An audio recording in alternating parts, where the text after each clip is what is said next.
آ رہے ہیں، اللہ اس کا ذکر قرآن میں کر رہے ہیں۔ صحابہ کا ذکر کرتے ہوئے جو ایک موضوع مجھے دیا گیا اس کی تشریح تھوڑی سی یہاں ہی کر رہا ہوں۔ صحابہ کرام کا ادب ہمارے اوپر واجب ہے۔ حضرت سیدنا امام ربانی مجدد الفسانی شیخ احمد سرہندی رحمۃ اللہ تعالیٰ علیہ سے کسی نے پوچھا کہ حضرت امیر معاویہ کی شان زیادہ ہے یا حضرت عمر بن عبدالعزیز کی شان زیادہ ہے؟ عمر بن عبدالعزیز رضی اللہ تعالیٰ عنہ بڑے عادل حکمران اور سنت رسول کا نمونہ انہوں نے قائم کیا اپنی خلافت۔ تو امام ربانی نے فرمایا تم حضرت امیر معاویہ اور حضرت عمر بن عبدالعزیز میں موازنہ کر رہے ہو؟ میرے نزدیک تو حضرت امیر معاویہ جس گھوڑے پہ بیٹھ کے جہاد کے لیے جاتے تھے اس کے نتنوں میں جو گرد و غبار ہے وہ بھی عمر بن عبدالعزیز سے افضل اور اعلیٰ۔ عقیدے کی بات یاد رکھیں، اب قیامت تک غوث پیدا ہو سکتے ہیں، ابدال بن سکتے ہیں، مفسر محدث آ سکتے ہیں، صالحین متقین بن سکتے ہیں، لیکن اب کوئی صحابی نہیں بن سکتا۔ غوث ساری زندگی عبادت کرتے رہیں، کسی صحابی کے درجے تک نہیں پہنچ سکتے۔ یہ مہینہ جمادی الاخری، اس کی 22 تاریخ کو حضرت سیدنا صدیق اکبر رضی اللہ تعالی عنہ کا وصال ہوا، اور حضرت سیدنا صدیق اکبر ہم سب کے محسن ہیں۔ انسان وہی ہے جو اپنے محسن کی قدر کرتا ہے، اسے یاد رکھتا ہے۔ اقبال نے تو کہا امن الناس بر مولائے ما، ہمارے آقا کریم پر سب سے پہلے ایمان لانے کا شرف حضرت سیدنا صدیق اکبر کو ہی حاصل ہوا ہے۔ اور حضور نے فرمایا مجھ پر جس کسی نے احسان کیا میں نے اس کا بدلہ دنیا میں ہی دے دیا۔ ایک ابو بکر ایسا ہے جس کے احسانات کا بدلہ میں نہیں دنیا میں دے رہا، قیامت کے دن میرا خدا دے گا۔ بس آپ مجھے یہ بتائیں، حضور جس ہستی کے بارے میں فرمائیں اس کا میرے اوپر احسان ہے، تو پھر امت پر اس ہستی کا احسان ہے یا نہیں؟ حضور فرمائیں کہ میرے اوپر اس ہستی کا احسان ہے، اس نے میرے ساتھ وفا کی ہے، تو پھر امت پر حضرت سیدنا صدیق اکبر کا احسان ہے یا نہیں ہے؟ ہماری گردنوں پہ سیدنا صدیق اکبر کا احسان ہے، احسانات ہیں۔ اور انسان وہی ہے جو اپنے محسن کی قدر کرتا ہے۔ میں عرض یہ کر رہا تھا، بڑے سے بڑا ولی، بڑے سے بڑا غوث صحابی نہیں بن سکتا۔ اب شان صدیق اکبر سنیں، جس طرح کوئی غوث قطب ابدال صحابی نہیں بن سکتا، اس طرح بڑے سے بڑا صحابی صدیق اکبر نہیں بن سکتا۔ آپ نہیں سمجھے میں نے کیا کہا ہے؟ صدیق اکبر صرف صحابی نہیں، خلیفۃ الرسول ہے۔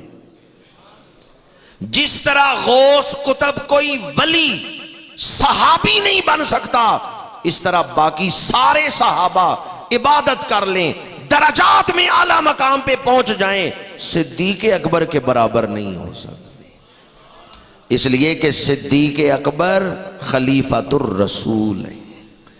صدیق اکبر کو حضور نے اپنا مصلی عطا فرمایا ہے۔ صدیق اکبر کی بیعت تمام صحابہ نے کی ہے۔ آپ مجھے کوئی ایسا صحابی بتائیں جس نے صرف حضور کی بیعت کی ہو اور کسی صحابی کی بیعت نہ کی ہو۔ وہ صحابی جس نے صرف حضور کی بیعت کی ہے، کسی صحابی کی بیعت نہیں کی، وہ حضرت صدیق اکبر ہے۔ حضرت فاروق اعظم حضور کی بیعت کی ہے، بعد میں حضرت صدیق اکبر کی بیعت کی۔ حضرت عثمان غنی حضور کی بیعت کی ہے، بعد میں شیخین کریمین کی بیعت کی۔ حضور مولا علی شیر خدا، ہمارا عقیدہ ہے دنیا کے سارے علماء تمام کام چھوڑ کے صرف حیدر کرار کی شانیں بیان کرتے رہیں، ان کی زندگیاں ختم ہو جائیں گی، حیدر کرار کی شانیں ختم نہیں ہوں گی۔ حضور حیدر کرار نے امام الانبیاء کی بیعت کی ہے، اور حضور کے بعد اصحاب ثلاثہ کی بیعت کی ہے۔ حضرت صدیق اکبر، فاروق اعظم، عثمان غنی کے ہاتھوں میں ہاتھ دیا ہے۔ مجھے ایسا صحابی بتائیں جس نے صرف حضور کی بیعت کی۔ حضرت صدیق اکبر وہ ہیں جنہوں نے صرف رسول اللہ کی بیعت کی ہے۔ حضرت فاروق اعظم نے حضرت صدیق اکبر کی بیعت کی، تو پھر افضل کون ہوئے، فاروق اعظم یا صدیق اکبر؟ انبیاء کے بعد افضل البشر ہیں تو حضرت صدیق اکبر ہیں۔ یہ عقیدہ کوئی دو چار مولویوں کا عقیدہ نہیں، یہ عقیدہ کوئی دو چار سکالروں کا، پروفیسروں کا نہیں، یہ عقیدہ اکابرین امت کا ہے۔ یہ عقیدہ اکابرین امت کا ہے کہ حضرت سیدنا صدیق اکبر افضل البشر بعد از انبیاء بالتحقیق، بعد از انبیاء بالتحقیق افضل البشر ہیں تو حضرت صدیق اکبر ہیں۔ ہم نے حضرت صدیق اکبر کا نام سنا ہے، ہمیں پتہ نہیں کہ صدیق اکبر کن عظمتوں اور رفعتوں پر فائز ہیں۔ صدیق اکبر کی شان سمجھنے کے لیے بندہ وفادار ہونا چاہیے۔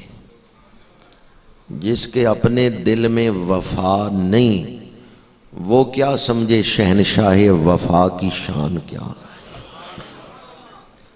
جس کے اپنے اندر وفا نہیں، وہ حضرت سیدنا صدیق اکبر کی عظمت اور شان کو نہیں سمجھ سکتا۔ حضرت سیدنا صدیق اکبر نے کمال درجے کی وفا کی ہے آقا کریم صلی اللہ علیہ وآلہ وسلم کے ساتھ۔ اس پر قرآن مجید، احادیث مبارکہ میں متعدد دلائل ہیں۔ علامہ قرطبی نے لکھا ہے من انکر صحابیت ابی بکر فہو کافر، جو حضرت سیدنا صدیق اکبر کی صحابیت کا انکار کرے وہ کافر ہو جائے گا۔ اس درجے پر آپ کی صحابت، چونکہ قرآن مجید سے ثابت ہے ثانی اثنین اذ ہما فی الغار اذ یقول لصاحبہ، حضرت صدیق اکبر کی صحابیت قرآن سے ثابت۔ اور یہ لفظ آپ اکثر سنتے ہوں گے ثانی اثنین، دو میں سے دوسرا۔ اس کا کیا مطلب ہے دو میں سے دوسرا؟ جب بھی آپ گنتے ہیں 1 2 3 4، تو ایک کے بعد کیا آتا ہے؟ کبھی ایسا بھی ہوتا ہے ایک کے بعد 3 آ جائیں، ایک کے بعد ہمیشہ، ایک کے بعد ہمیشہ، جیسے ایک کے بعد ہمیشہ 2 آتا ہے، اس طرح نبی کے بعد ہمیشہ صدیق آتا ہے۔ انعم اللہ علیہ من النبیین والصدیقین والشہداء والصالحین۔ اللہ نے قرآن مجید میں جب ترتیب مدارج کو بیان کیا تو ترتیب کیا رکھی؟ سب سے اوپر نبیوں کا درجہ، اس کے بعد صدیقوں کا، پھر شہیدوں کا، اور پھر ولیوں کا۔ اور بخاری شریف کی حدیث مبارکہ ہے، میرے آقا کریم احد پہاڑ پہ تشریف لے گئے، احد خوشی سے جھومنے لگا، حضور نے ایڑی ماری، فرمایا اثبت احد فانما علیک نبی و صدیق و شہیدان۔ اب جو ترتیب قرآن میں ہے وہی نبی کی حدیث میں ہے، حضور نے بھی وہی ترتیب بیان کی، فَإِنَّمَا عَلَيْكَ نَبِيٌّ وَصِدِّيقٌ وَشَهِيدَانٌ۔ اے احد پہاڑ تیرے چھاتی پہ ایک نبی کھڑا ہے، ایک صدیق کھڑا ہے، 2 شہید کھڑے۔ تو ترتیب مدارج کیا ہے؟ نبی کے بعد ہمیشہ صدیق آتا ہے۔ صدیق کا درجہ شہیدوں سے بلند ہے، صدیق کا درجہ شہیدوں سے بلند ہے۔ شہید اعلاء کلمت الحق کے لیے سر کٹاتا ہے، درجہ شہادت پہ فائز، جان دیتا ہے، درجہ شہادت پہ فائز۔ پر صدیق وہ ہے جو مر بھی رہا ہے، فنائیت کے مقامات بھی طے کر رہا ہے، اور اپنی ڈیوٹی بھی دے رہا ہے۔ اس لیے صدیق کا جو درجہ ہے اسے شہادت سے پہلے بیان کیا گیا ہے۔ حضرت سیدنا صدیق اکبر رضی اللہ تعالی عنہ امام الانبیاء صلی اللہ علیہ وآلہ وسلم نے آپ کو اپنا مصلی عطا فرمایا۔ جو نماز نہ پڑھانا جانتا ہو اسے قاری صاحب مصلی دیں تو غلطی کس کی ہے؟ جو نماز نہیں جانتا کہ کیسے پڑھانی ہے، اور حضرت مولانا کہیں اسے بھئی تم آؤ نماز پڑھاؤ، اور اسے پتہ ہی نہیں نماز کیسے پڑھانی۔ صرف سمجھانے کے لیے مثال دے رہا ہوں۔ ہمارے آقا کریم کس شان کے امام ہیں؟ حضور نبیوں کو نماز پڑھا رہے ہیں، پیچھے مقتدی کون ہے؟ نبی۔ مسجد اقصی شب معراج، حضور کو امام کیوں بنایا نبیوں نے؟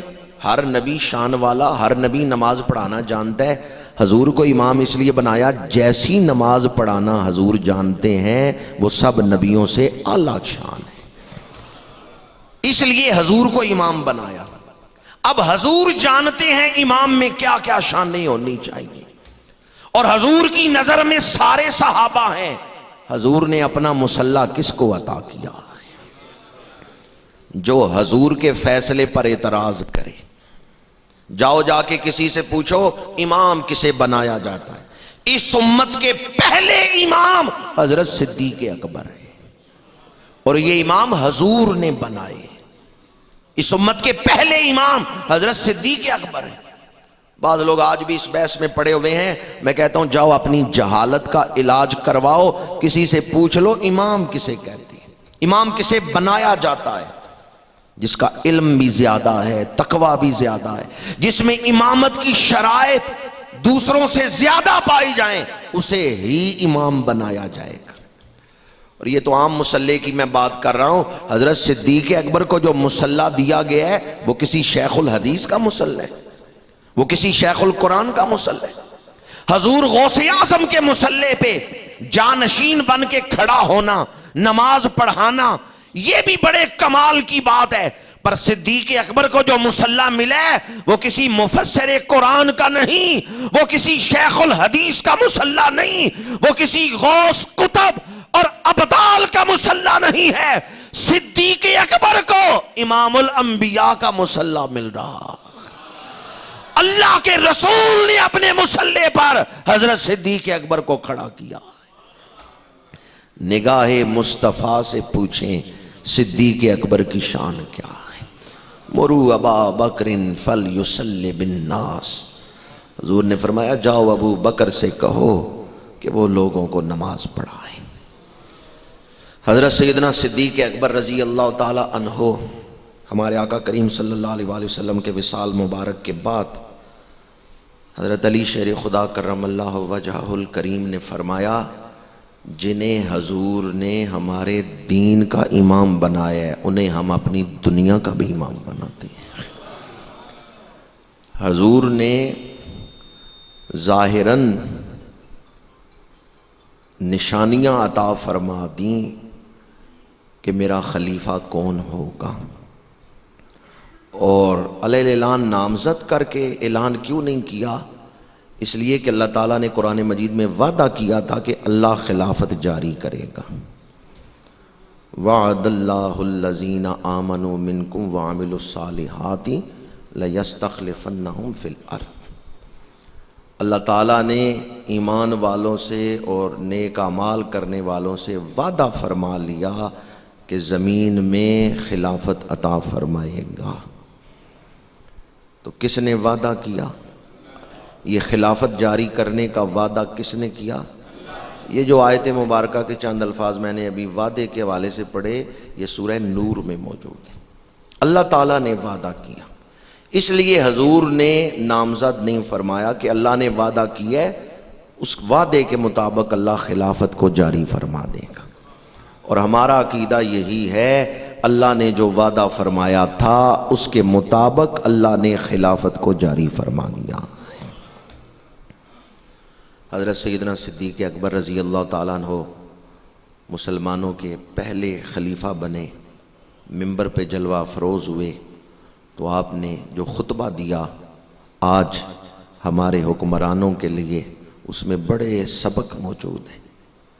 صدیق اکبر یار غار مصطفیٰ، جن کی شان میں قرآن کی آیتیں اترتی رہیں، جنہیں حضور فرمائیں کہ ابو بکر کے جو احسانات ہیں میرے اوپر، ان کا بدلہ قیامت کے دن خدا دے گا، اتنی شانوں والے، جنہیں حضور نے جنت کی بشارت نام لے کر دی، وہ منبر پہ جلوہ افروز ہیں اور فرما رہے ہیں اگر میں شریعت کے خلاف کوئی قدم اٹھاؤں تو تم مجھے سیدھا کر دینا۔ حضرت سیدنا صدیق اکبر رضی اللہ تعالی عنہ نے فرمایا کہ میں تمہارا خلیفہ بنایا گیا ہوں تو اللہ اور اس کے رسول کے حکم نافذ کرنے کے لیے، اپنی مرضی چلانے کے لیے نہیں۔ اور یہی اسلام میں خلافت کا تصور ہے کہ حکمران اپنی مرضی نہیں چلاتا، نیا قانون نہیں بناتا، بلکہ وہ قرآن اور حدیث کے قانون کو ہی نافذ کرتا ہے۔ حضور حیدر کرار کرم اللہ وجہہ الکریم نے پہلے دنوں میں ہی حضرت سیدنا صدیق اکبر کی بیعت کی ہے۔ اگر کوئی کہتے ہیں 6 مہینے بعد کی ہے یا اتنے عرصے بعد کی ہے، تو حضور ضیاء الامت فرمایا کرتے تھے کہ حضور حیدر کرار جیسی ہستی سے کوئی یہ نا امید رکھے کہ 6 مہینے تک انہوں نے امت مسلمہ کو تذبذب میں رکھا ہے۔ حضور حیدر کرار نے پہلے دنوں میں ہی بیعت کر لی ہے، امت مسلمہ کو انہوں نے یکجا رکھا ہے، اور ان کا فرمان پہلے میں آپ کو سنا چکا ہوں۔ دوسری طرف حضرت سیدنا صدیق اکبر کو کتنی محبت تھی اہل بیت کے ساتھ۔ بڑی مشہور حدیث پاک ہے، آپ نے اکثر سنی ہوگی، کہ حضور نے ارشاد فرمایا علی کے چہرے کو دیکھنا بھی عبادت ہے۔ اس حدیث کے راوی کون ہے؟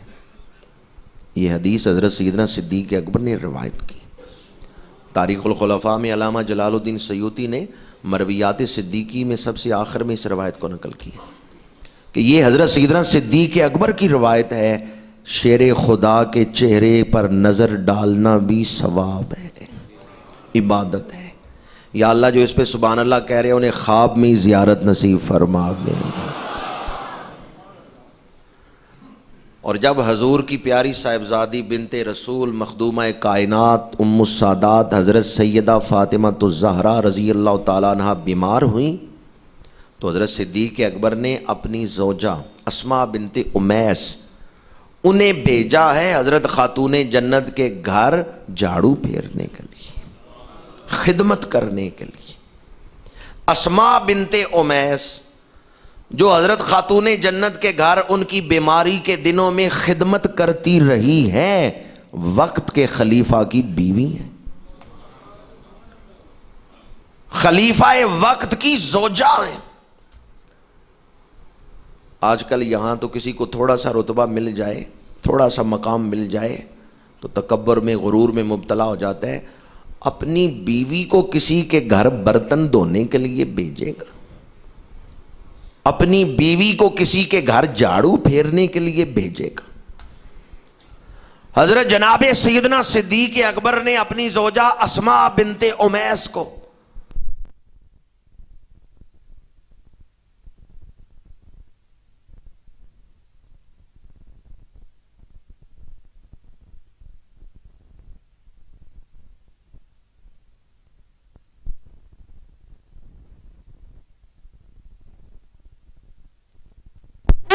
اور آل رسول کی خدمت کرنے والے، حضرت سیدنا صدیق اکبر آل رسول سے وفا کرنے والے ہیں، آل رسول سے سچی محبت کرنے والے ہیں۔ حضرت سیدہ خاتون جنت رضی اللہ تعالی عنہا کی خدمت میں آپ نے اپنی زوجہ حضرت اسماء بنت امیس کو بھیجا ہے، اور حضرت خاتون جنت وہ بھی حضرت صدیق اکبر سے راضی تھیں۔ بعض لوگ آج دین میں تفرقہ ڈالنے کے لیے اور نفرتیں بڑھانے کے لیے اصحاب ثلاثہ کی عظمتوں پر آواز اٹھاتے ہیں اور انکار کرتے ہیں ان کی عظمت و شان کا، اور کہتے ہیں جی بی بی پاک گئیں باغ لینے کے لیے اور حضرت صدیق اکبر نے نہیں دیا۔ میں کہتا ہوں حضرت صدیق اکبر نے مکہ چھوڑ دیا ہے حضور کے لیے، گھر بار چھوڑا ہے حضور کے لیے، دکھ برداشت کیے حضور کے لیے، تن کا لباس قربان کیا، کپڑا پھاڑ کے غار میں سوراخ بند کیے، حتیٰ کہ ایک سوراخ پہ ایڑی رکھ کے اپنی جان دینے کا بھی اظہار کر دیا۔ حضرت صدیق اکبر کی محبت کو تم کیا سمجھتے ہو؟ جب نہ سمایا کہیں عالم تخلیق میں، عشق نبی ڈھل گیا پیکرے صدیق میں۔ یوں تو ہر صحابی حضور سے وفا کرنے والا ہے، پر صدیق اکبر ان وفاداروں کے بھی سردار ہیں۔ حضرت صدیق اکبر رضی اللہ تعالی عنہ کے پاس بی بی پاک نہیں آئیں باغ مانگنے کے لیے، اور اگر آئی ہیں حدیث پاک سنی ہے تو انہوں نے حدیث رسول کو مانا ہے، انہوں نے کوئی تکرار نہیں فرمائے۔ آج جو ایک دنیا کے باغ کے لیے بی بی پاک کی ذات پر یہ الزام لگائیں، جی ان کے دل میں غم تھا، مجھے باغ نہیں مل رہا، اور اس افسوس میں وہ رہیں، میں کہتا ہوں ان کے دل کو تو اللہ نے ایسی پاکیزگیاں عطا فرمائی ہیں۔ انما یرید اللہ لیذھب عنکم الرجس اہل البیت، حضور کی ازواج مطہرات، بناتے رسول اور دیگر اہل بیت رسول، ان سب کے دلوں کو اللہ نے پاک فرما دیا ہے۔ ان دلوں میں دنیا کی محبت نہیں تھی کہ وہ دنیا کو حاصل کرنے کے لیے کسی سے ناراض ہو رہے ہیں۔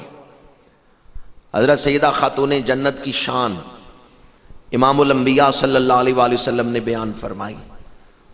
حضور نے ارشاد فرمایا، فاطمہ میرے جگر کا ٹکڑا ہے۔ حضور کے دل میں دنیا کی محبت تھی۔ کل جہاں ملک اور جو کی روٹی غذا، اس شکم کی قناعت پہ حضور نے فرمایا الفقر و فخری، کل جہاں ملک اور جو کی روٹی غذا، اس شکم کی قناعت پہ لاکھوں سلف۔ اگر حضور چاہتے سونے کے پہاڑ ساتھ چلتے، لیکن حضور نے فقر کو پسند فرمایا ہے۔ جب حضور فرما رہے ہیں فاطمہ میرے جگر کا ٹکڑا ہے، فاطمہ میرا ٹکڑا ہے، تو حضور کو اللہ نے جو شانیں عطا فرمائیں، جو حضور کے خصائص ہیں ان کو چھوڑ کے، جو حضور کی ذات کے ساتھ خاص چیزیں ہیں ان کو چھوڑ کے، حضور کی ذات کے وہ اوصاف جن کا فیض امت کو ملا ہے، حضور بتا رہے ہیں میں علم والا ہوں، فاطمہ بھی علم والی ہے، میں علم والا ہوں، فاطمہ بھی علم والی ہے، میں سخی ہوں، میری بیٹی بھی سخی ہے۔ اب جو جو صفتیں آپ حضور کے لیے بیان کرتے جائیں گے، جب خاتون جنت حضور کے جگر کا ٹکڑا ہے، وہ صفتیں بی بی فاطمہ تو زہرا میں بھی پائی جاتی ہیں۔ حضور علم والے تو بی بی پاک بھی، حضور حلم والے تو بی بی پاک بھی، حضور سخاوت کرنے والے تو بی بی پاک بھی سخاوت کرنے والے۔ جو جو شانیں خصائص کو چھوڑ کے ان میں سے حصہ ملا بی بی پاک کو۔ حضور نے ارشاد فرمایا، یہ حدیث بھی مشکات شریف میں اکثر آپ سنتے رہتے ہوں گے، حضور نے فرمایا آج میرے پاس ایک فرشتہ آیا ہے مجھے بشارت دینے کے لیے، وَيُبَشِّرَنِي بِأَنَّ فَاطِمَةَ سَيِّدَةُ النِّسَاءِ أَهْلِ الْجَنَّةِ، میری بیٹی فاطمہ جنتی عورتوں کی، اور الفاظ پر غور کریں، یُبَشِّرَنِي، فرشتہ مجھے بشارت دینے آیا ہے۔ کیا دینے آیا ہے؟ بشارت کسے کہتے ہیں؟ وہ خبر جسے سن کے سننے والا خوش ہو جائے۔ کون سی خبر ہے جسے سن کے حضور خوش ہو رہے ہیں؟ فضیلت خاتون جنت، اپنی بیٹی کی فضیلت سن کے حضور خوش ہو رہے ہیں۔ اب جس موضوع سے حضور کا دل خوش ہوتا ہے، آپ لوگوں کا دل بھی خوش ہوتا ہے یا نہیں ہوتا؟ وہ امتی ہو سکتا ہے جو حضور کی خوشی میں خوش نہیں، امتی وہی ہے جو حضور کی خوشی میں۔ خاتون جنت کی شان بیان کرنا یہ وہ موضوع ہے جس پر حضور خوش ہوتے ہیں، اس لیے الفاظ استعمال فرمائی یبشرانی، وہ مجھے بشارت دینے آیا ہے۔ آج اس درس قرآن میں بیٹھنے والے ایمان والوں اور خوش نصیبوں اور شاکان رسول، ذرا فیصلہ تو کرو۔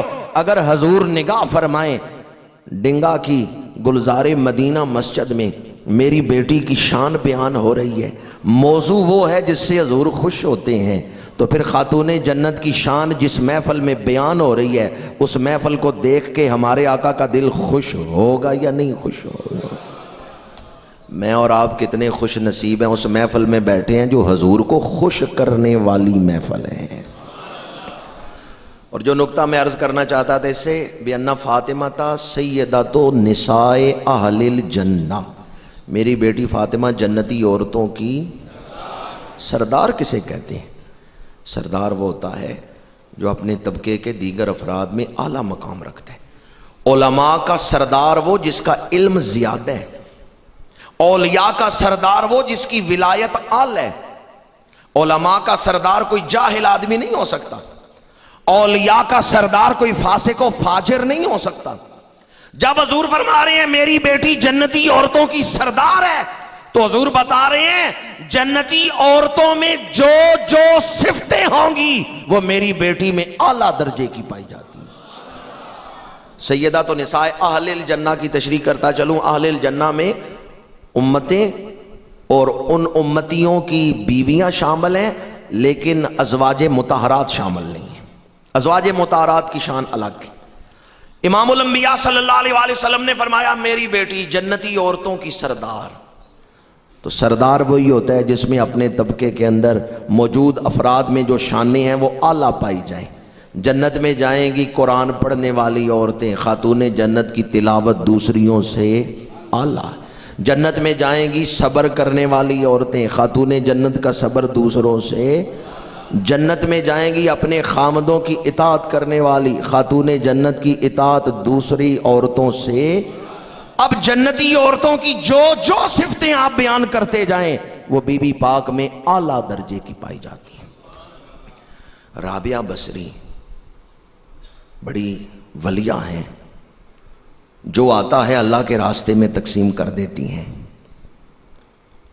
رابعہ بصری تو اس امت کی ایک ولیہ ہیں، وہ دنیا سے محبت نہیں کرتی، تو جو ان ولیوں کی سردار خاتون ہیں ان کے بارے میں آپ کہیں کہ ایک باغ کے لیے وہ جھگڑتی رہی ہیں، ان کا دل اللہ نے پاک فرما دیا تھا۔ اور اگر ایسا ہی ہوتا جیسے آپ لوگوں کا، ان لوگوں کا خیال ہے اعتراض کرنے والوں کا، تو میں کہتا ہوں جب حضرت علی شیر خدا خلیفہ بنے یا حضرت امام حسن، تو وہ اس باغ کو واپس لے لیتے۔ انہوں نے جو فیصلہ کیا ہے انہوں نے اصحاب ثلاثہ کے فیصلے کو ہی تسلیم کیا ہے۔ آج جس دور میں میں اور آپ زندگی گزار رہے ہیں، ایمان کے کئی ڈاکو موجود ہیں۔ ایک بزرگ کے گھر چوری ہوئی، لوگ افسوس کرنے آ رہے ہیں، تو ان بزرگوں نے کہا شکر ہے چور آیا تھا، دنیا کا سامان لے گیا ہے، کوئی ایمان کا ڈاکو نہیں آیا تھا جو ایمان لے جاتا۔ دنیا کا سامان چوری ہو جائے تو افسوس نہیں، تلافی مافات ہو سکتی ہے، لیکن اگر بندہ ایمان ضائع کر کے قبر میں چلا جائے تو پھر تلافی مافات نہیں ہو سکتی۔ ایمان کے ڈاکوؤں سے بچیں، اسی لیے درس قرآن کا انعقاد کیا جاتا ہے، اور اصول آپ کو دے رہا ہوں، جنہوں نے حضور سے وفا کی ہم بھی ان سے وفا کرتے رہیں گے۔ صحابہ نے حضور سے وفا کی ہے، اب ہمارا فرض ہے یا نہیں کہ ہم بھی صحابہ سے وفا کریں۔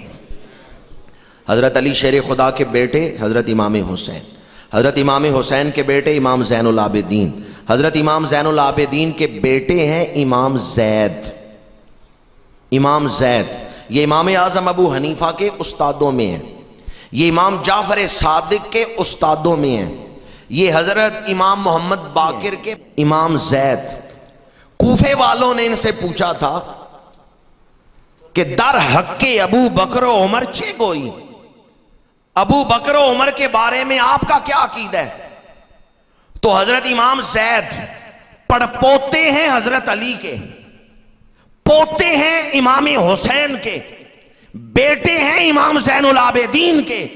وہ فرما رہے ہیں ہما امامان عادلان ابو بکر و عمر وہ حق کے ساتھ حکومت کرنے والے حکمران تھے، امامان عادلان وہ عدل کرنے والے پیشوا تھے۔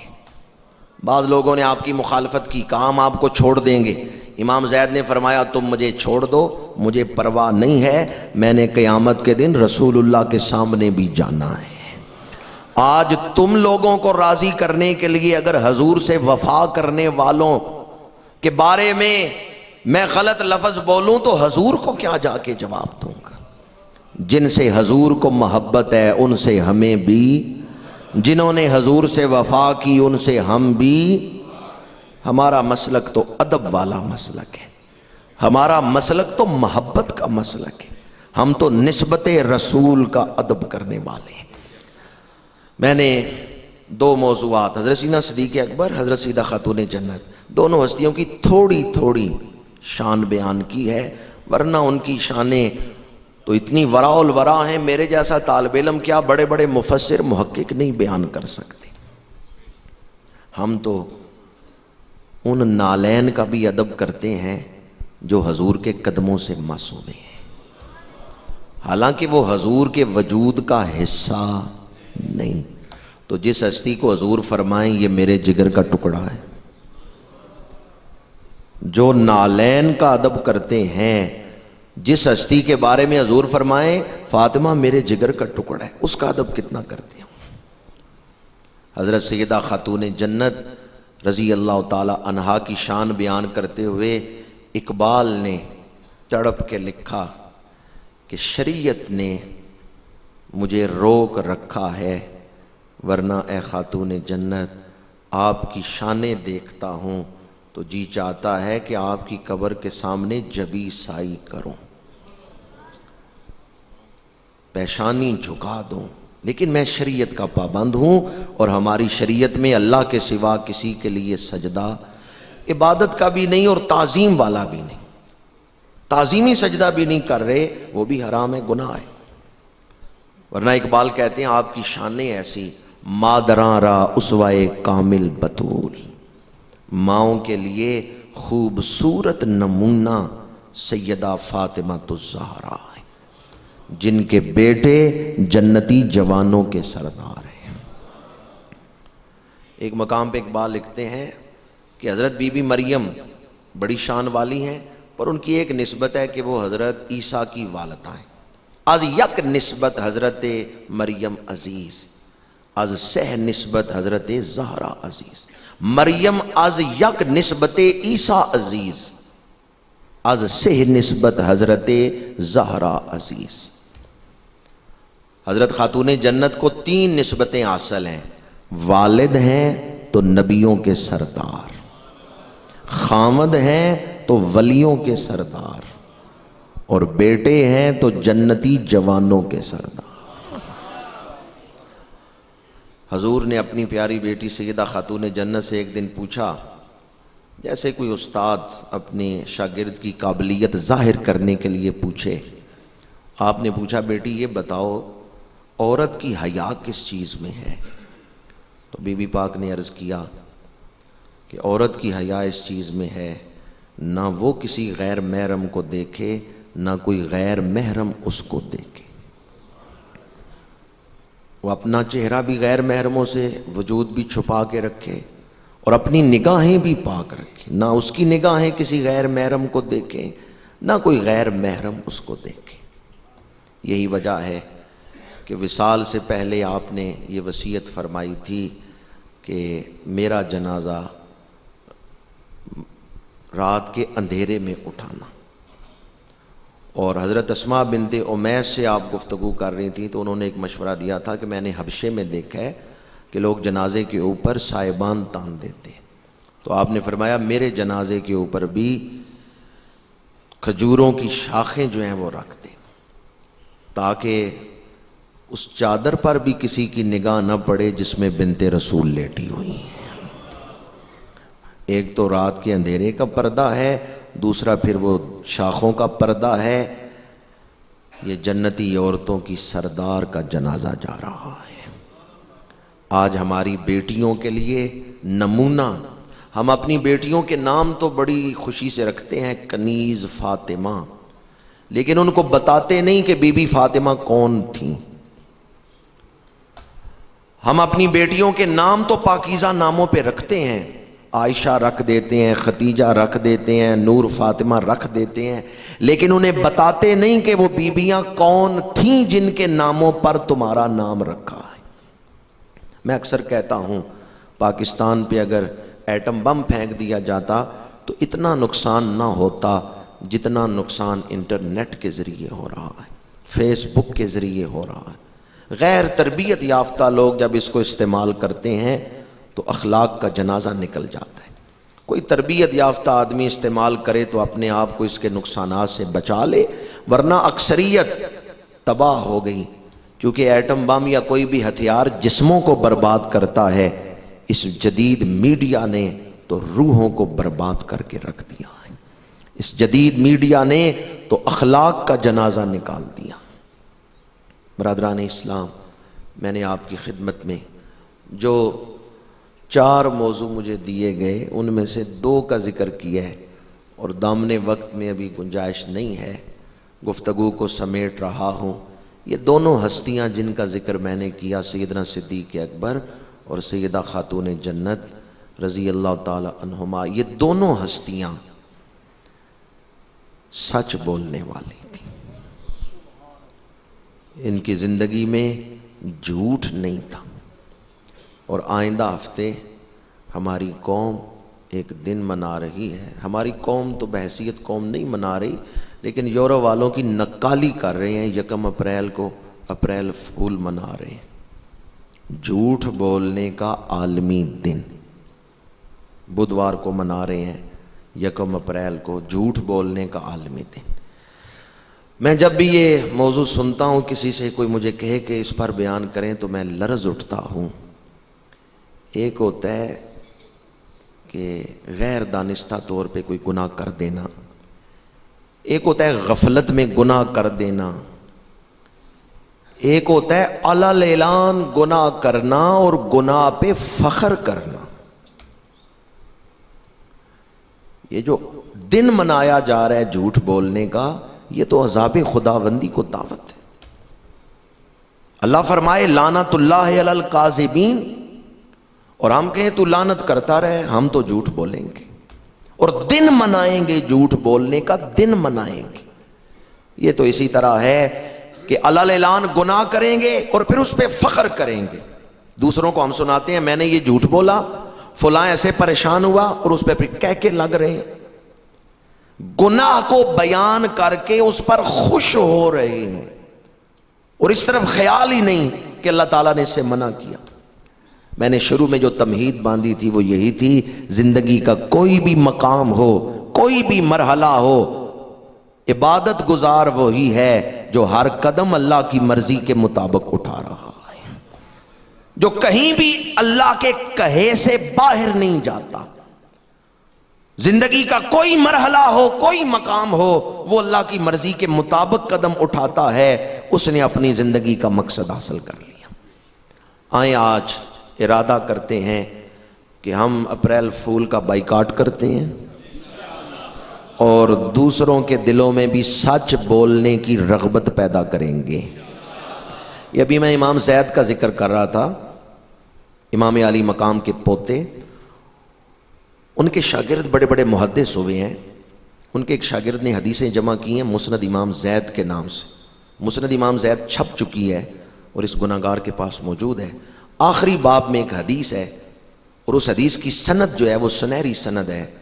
حضرت زید روایت کرتے ہیں امام زین العابدین سے، امام زین العابدین روایت کرتے ہیں امام حسین سے، امام حسین روایت کرتے ہیں مولا علی شیر خدا سے، اور شیر خدا بیان کر رہے ہیں اللہ کے رسول سے سن کر۔ حضور نے فرمایا ان اقربکم منی غدا و اوجبکم علی شفاعۃ، قیامت کے دن تم میں سب سے زیادہ میرے قریب وہ ہوگا اور میری شفاعت کا زیادہ حقدار وہ شخص ہوگا اصدقکم لسانا، جو تم میں سب سے زیادہ سچ بولنے والا ہوگا۔ اس موضوع پر کئی حدیثیں ہیں حضور کے قرب کے حوالے سے۔ ایک جگہ حضور نے فرمایا جو کثرت سے درود پڑھنے والا ہے وہ میرے قریب، یہ ترمذی شریف میں ہے۔ ایک حدیث میں حضور نے فرمایا جس کے اخلاق اچھے وہ میرے قریب۔ ایک حدیث میں حضور نے فرمایا جو بیٹیوں کی آزمائش میں ڈالا گیا اور اس نے بچیوں کی اچھی پرورش کی وہ قیامت کے دن میرے قریب ہوگا۔ اور کتنا قریب ہوگا؟ دم اصابعہ، اپنے دست مبارک کی انگلیوں کو ملاتے ہوئے حضور نے دست اقدس دکھا کے انگلیاں ملا کے فرمایا جیسے میرے ہاتھ کی انگلیاں ایک دوسرے سے ملی ہوئی ہیں وہ شخص میرے اتنا قریب ہوگا۔ 3 وظیفے ہو گئے، جو درود پڑھے وہ قریب، جس کے اخلاق اچھے وہ قریب، جو بیٹیوں کی پرورش کرے وہ قریب۔ چوتھی حدیث جو مسند امام زید کے حوالے سے سنا رہا ہوں، اصدقکم لسانا، جو تم میں زبان کا بڑا سچا ہے۔ حضور خود بڑے سچے ہیں، دشمن بھی گواہی دیتے ہیں کہ اللہ کا رسول صادق و امین ہے۔ اعلان نبوت سے پہلے بھی 40 سالہ حیات مبارکہ کو حضور نے بطور دلیل پیش کیا، کوئی ایک واقعہ ایسا دکھا دو جو شان نبوت کے خلاف۔ اللہ سب سے بڑا سچ بولنے والا ہے، اس کے کلام میں سب سے بڑا سچ ہے۔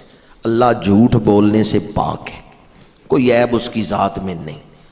اور اللہ کے بعد نبی اور رسول یہ سچے ہیں کہ فرشتوں سے زیادہ معصوم ہیں۔ فرشتے معصوم ہیں لیکن نبی فرشتوں سے زیادہ معصوم ہیں، اور نبیوں میں سب سے زیادہ شان ہمارے آقا کریم کی ہے۔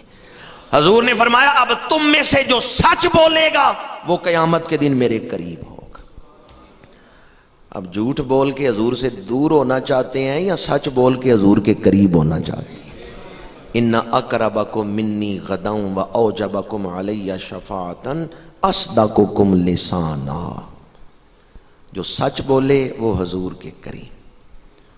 کوئی ایک میسج ہی دوستوں کو کر دیں یا یہ میسج کر دیں کہ جھوٹوں پہ اللہ کی لعنت ہے، آگے لکھ دیں القرآن، یا پھر یہ لکھ دیں سچ بولو اور حضور کا قرب پاؤ۔